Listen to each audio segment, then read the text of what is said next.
na once na pinindot yun, magba-brown out. So I would like to ask Ngcp, totoo ba yun na may one button na basta't pinrest mo, black out? 2019, lumabas doon sa website nila na sinasabi pa nila na 100% they control the power grid of the Philippines. Nung niraise po namin yung issue na yan on the next hearing, wala na po yung website. Binura na yung nakalagay.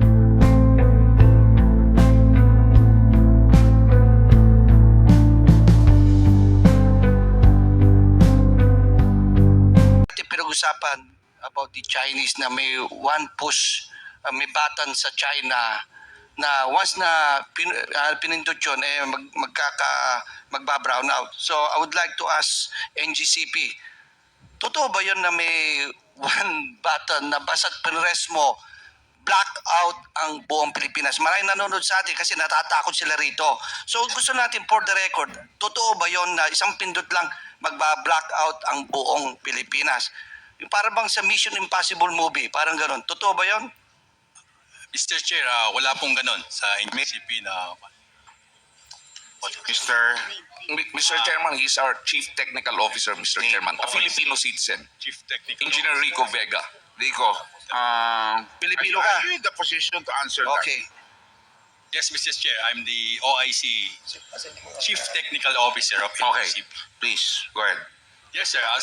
That has been a concern, correct? Yes, sir. I confirm that there is no push button anywhere that can block out the whole grid of the Philippines. So sinasabi... But I just would like to, I think the question is based on, are you 100% because you did not make that? The National Grid did not make that software and did not make that. I'm not talking about button, we're talking of anything, but so they're able to tamper with our Yes, sir. supply As of electricity, we transmission of have electricity. reported, Mr. Chair, our SCADA is not connected to the internet, can be accessed. Yeah, it has the own Okay. voltages. Okay, Mr. President Jesus, you should have the floor. Thank you, Mr. Chair. Siguro follow-up question lang. Yung access ba ng Chinese counterpart nyo sa ganitong klaseng control, nakikilam ba sila pagdating sa ganito? Mr. Chair, all our load dispatch center and engineers in our facilities are all Filipinos. Mr. Chair, can I assure the Filipino people, especially yung mga nanonood sa atin, there's no such things. I want you to confirm that. You're under oath. Mr. Chair, na-under oath ba sila? Just to make sure na... Yes, that's a very good... yun nga, kasi very important to, no? Kasi ang ating mga kababayan, natatakot baka nga daw may push button. So I just want to confirm na talaga Okay. walang ganun. So on the request of the Honorable Presti, we will suspend your time. Please rise. The committee... You know, we work in a energy sector for the last 15 years. So hindi madali magpatay o mag-shut off ng kuryente. Can you explain yung procedure kung paano sinashut down ang buong grid? Yan ba isang pindot lang dito sa Pilipinas o iba sa Luzon, iba sa Visayas, iba Mindanao o iba bayan? Kasi meron tayong mga substation tender na sila lang ang ano. Can you explain that if you have a presentation para once and for all maintindihan ng ating kababayan? Ano ba kasi natatakot sila sa one button na yan na sinasabi nila. Please explain. Mr. Chairman, may I Please. sorry, I'm sorry. Yeah, Are you a technical person? I'm not.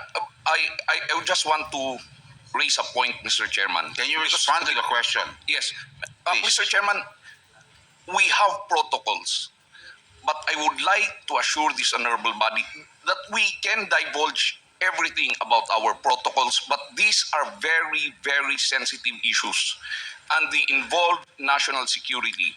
May we request, Mr. Chairman, if we will be compelled to do that, we request for an executive session.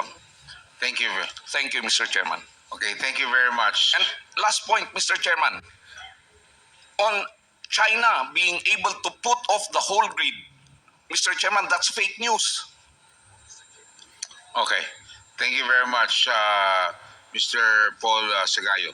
Don Presley, you still have... Just to make it clear. Okay, okay. Attorney Paul, maybe Attorney Paul will confirm. Hindi totoo yun. Yes, Absolutely a lie, Mr. Chairman. thank you very much. Thank you, Mr. Chairman. My next question, who determines, who evaluates, and who approves the type of technical equipment placed in the control centers? Who is authorized to handle the control? Mr. Chairman, again, the same answer, that all of these things will be covered. We can make in a presentation that we can make, provided that it is on executive session. Thank you, Mr. Chairman. Thank you. Again, my next question, have you opened these control centers to a cybersecurity or any security vulnerability audit? Who's going to reply? Who's going to reply? Paul, are you replying? Mutia, Or Mr. Chairman, Rico Vega? Or Yes, Mr. Chair. We have a third party to audit our system, and in fact, we have been audited by ERC, NICA, and NSC, and we do the regular audit, third party. and Mr. Chairman, this has been raised a long time ago. That is why NICA and Ngcp entered into a memorandum of agreement. And again, in that pursuant to that agreement, we allowed NICA to stay, to hold office in Ngcp, and they are there. A lot of times, NICA, our intelligence communities had been visiting not only our facilities in Quezon City, but all over the Philippines. General Esperon, at the time that he was an advisor of the Security Council of the previous administration, they were allowed to visit all our facilities. Thank you, Mr. Chairman. Thank you, Mr. Chair. Again, Governor, you still have the floor. yes, thank you very much, Mr. Chair. Again, can you brief us further on the NARI, yung NARI, and why it was the chosen SCADA? Mr. Chairman, can we ask Engineer Clark Agustin to answer the question?